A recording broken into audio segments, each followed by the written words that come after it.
সিলসিলায় আর কোনো অতিরিক্ত আমল করতে দেখলেন না। এবার তিনি বলছেন, ভাই 3 দিন হয়ে গেল, আসলে ঘটনা কি? প্রকৃত ঘটনা তোমাকে বলি। আল্লাহর নবীর সঙ্গে আমরা বসা ছিলাম একদিন, তিনি আমাদেরকে ওয়াজ করতেছিলেন, নসিহত করতেছিলেন। তিনি বললেন, তোমরা যদি জান্নাতি কোনো লোক দেখতে চাও তাহলে তোমরা অপেক্ষা করো, একটু পরেই একটি লোকের আগমন ঘটবে, তিনি এসে আমাদের সঙ্গে এসে বসবেন, ওই লোকটি জান্নাতি। ওহে আমার ভাই, প্রথম দিন দেখলাম তুমি ওই লোকটি, দ্বিতীয় দিনও তোমাকে দেখলাম, তৃতীয় দিনও তুমি দেখলাম। আমার লোভ হলো তুমি এমন কি আমল করো যেই আমলের বিনিময়ে তুমি জান্নাতে যাবে। তোমাকে 3 দিন আল্লাহ রাসূল বলেছে জান্নাতি একটি লোক প্রবেশ করবে, 3 দিন তুমি ছিলে, কিন্তু আমি আল্লাহর রাসূলের সঙ্গে ওই কথা অনুযায়ী আসলে আমার বাবার সঙ্গে কোনো ঝগড়া ছিল না, কসমও কাটি নাই। আসলে আমি তোমার সঙ্গে মিথ্যা কথা বলেছি। তুমি রাত্রিবেলায় অতিরিক্ত কি আমল করো, কিসের কারণে তুমি জান্নাতি হয়েছো, এটা দেখার জন্য আসলাম। কিন্তু হে সাহাবী, তোমাকে নতুন কোনো আমল করতে দেখলাম না, শুধু একটু তাকবীর এবং তাসবিহ ছাড়া। মাঝে মাঝে তুমি সুবহানাল্লাহ, আল্লাহু আকবার এভাবে আল্লাহর বড়ত্ব ঘোষণা করো।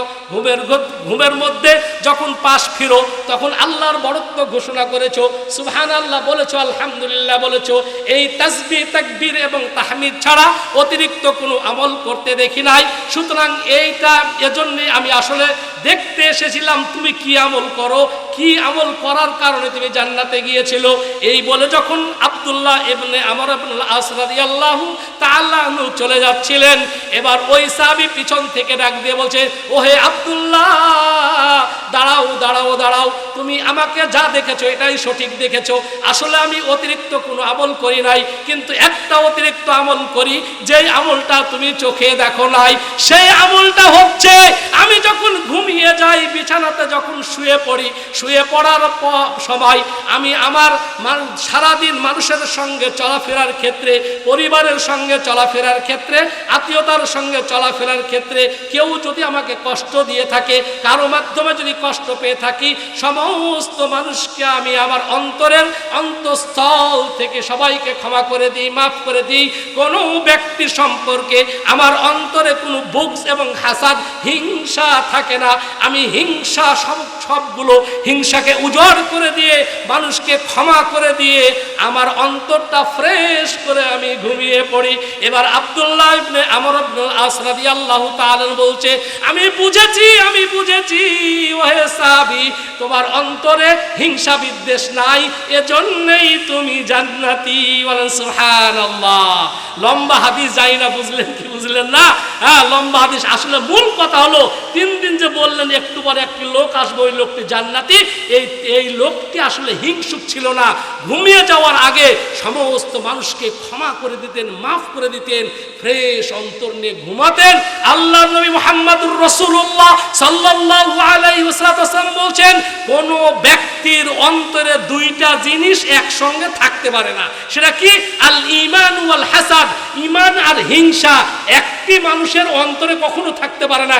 ঈমান থাকলে হাসাদ পালায়া যায়, হাসাদ থাকলে ঈমান পালায়া যায়, ঈমান থাকলে হিংসা চলে যায়, হিংসা থাকলে ঈমান চলে যায়। সুতরাং কোন মুমিন বখিল হতে পারে, কিন্তু হিংসুক হওয়া যাবে না। হিংসা পরিহার করা, মানুষকে ক্ষমা করে দাও, উদার চিত্তে মানুষকে মাফ করে দাও হচ্ছে জান্নাতীদের জান্নাতে যাওয়ার একটা কি আমল।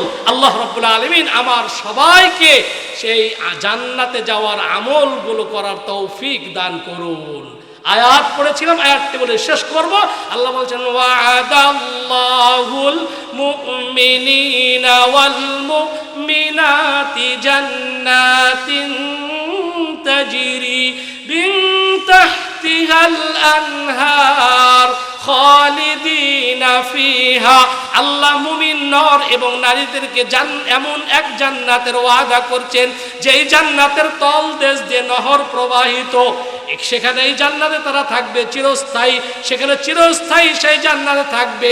আর সেই জান্নাতের জায়গা হবে মহাপবিত্র জায়গা, বাসস্থান মহাপবিত্র।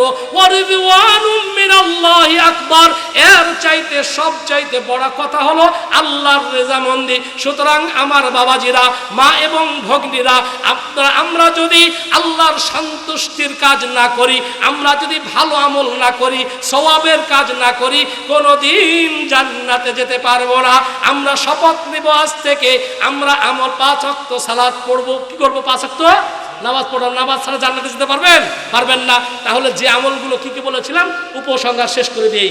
ঈমান ঠিক করতে হবে, নবী সাল্লাল্লাহু আলাইহি ওয়াসাল্লামের আনুগত্য করতে হবে, তওবা ইস্তেগফার বেশি বেশি করতে হবে, মানুষকে ক্ষমা করে দিতে হবে, 5 ওয়াক্ত ফরজ নামাজের পর কি আয়াতুল কুরসি পাঠ করতে হবে, রাস্তাতে কষ্টদায়ক বস্তু সরিয়ে ফেলতে হবে, আজানের পরে 2 রাকাত নামাজ পড়বেন এবং ওযু করার পর তাহিয়াতুল ওযু 2 রাকাত নামাজ পড়বেন। আরো অনেক ছোট ছোট আমল ছিল সম্মানিত ভাইরা। আয়োজনও ছোট, মাহফিলও ছোট, বক্তাও ছোট, লোকও কম।